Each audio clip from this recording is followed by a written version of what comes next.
Hello everyone, my name is David Klauser and this is my case study for this week for you guys. It's about an anthrax incident that occurred in New Hampshire. One that I found very unique and it stood out to me, and one that I had never heard of before this week, and hopefully it's all those things for you guys as well. On December 24, 2009, a confirmed strand of GI anthrax was found in a woman in New Hampshire. This type of strand is very unique and rare. It usually does never occur. Also, another interesting thing to this was that she was the only one to contract it out of the 72 to 80 people that were around her, and at that time that she was believed to actually contract the disease itself. So, tracing back on December 4th, 2009, this is where the CDC believes that she was actually contracted the disease itself. She was participating in a drumming circle event, and this usually involves old drums to be involved in dancing and playing music. With these old drums, though, the animal hides on top of them sometimes can contain these spores to them, anthratic spores, and in this case one of them did, and somebody was playing it and some of those spores popped up and this woman inhaled it to where she started to feel sick the next day.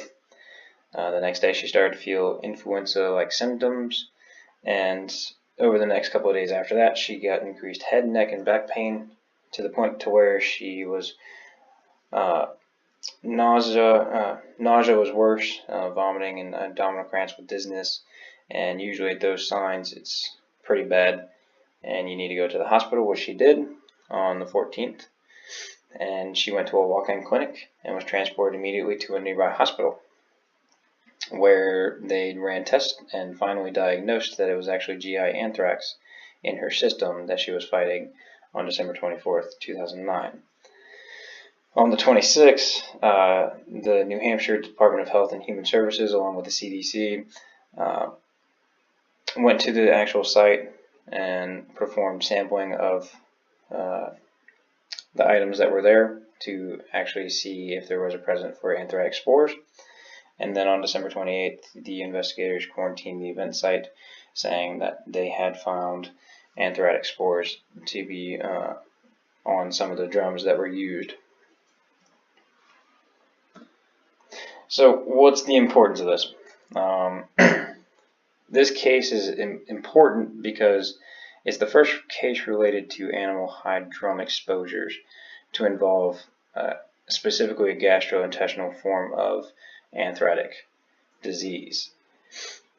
So the importance of this, of why this is because this is one of those things that people don't think about that could cause something like this to occur.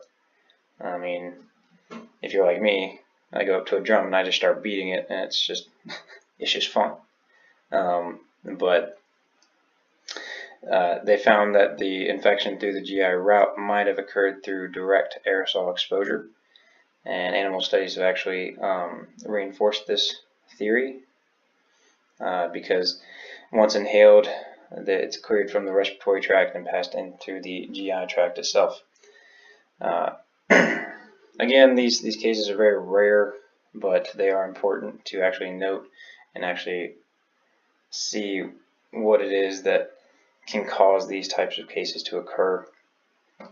And for example, this case, along with another case in 2006, might represent certain people with unique susceptibilities to particularly B anthratic disease. So the biggest question is whether or not certain people have something in them specifically that actually can contract this disease, whereas other people can't. Because that was the biggest thing to this case that kind of just threw me off the whole entire time as I was trying to research it. was that she was the only one that actually contracted this disease, whereas everyone else around her didn't. Some other similar incidents that occurred to this, to just kind of get some sort of general idea to it.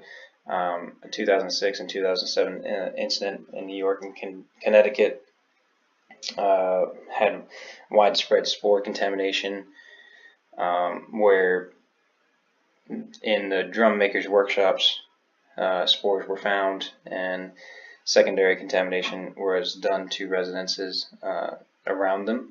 And then 2008, the inhalation anthrax case in England, where 1 drum and 2 animal hide pieces were contaminated themselves.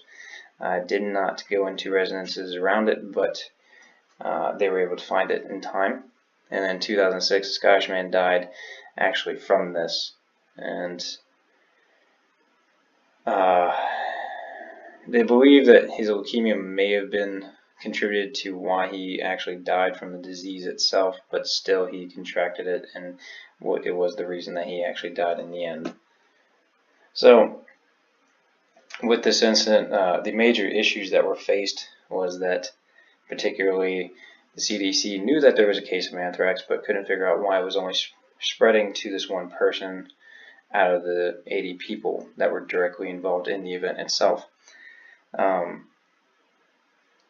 So the whole entire time they kept on trying to run tests to make sure that these other people were fine and make sure that it wasn't spreading, and trying to also make sure that the woman was getting the treatment that she needed, and try to figure out what she was actually dealing with at the same time as well. And also communication. Communication was a challenge due to the numerous agencies involved and the constant flow of new information that kept on coming in throughout the whole entire time. The things that were well done and found to be well done was that the investigation was handled well. Everything was quarantined off once. There was indication of what it was, and the person ended up living in the end, and because they were able to treat it in time. So just classic case of being able to go in there and actually just figure it out quickly, and the quicker you can figure it out, the better. Lessons learned, though. When investigating in any anthrax case, public health agencies should consider any exposure to animal hide drums, making drum, playing drums, or participating in drumming events as potential exposure sources. This is why you see drum makers have to actually be cautious of this now in every area. These animal hides are proving to be something that have to be checked and make sure that nothing of this sort can happen again. But changes to procedures in the hospital themselves as well were changed, saying that all suspect isolates are to be immediately sent to the NHPHL for rollout and confirmation in the hospitals, so that way the hospitals can stay safe as well when they're dealing with these types of events. And now all staff are actually required to take wet lab training as well in hospitals because of this event.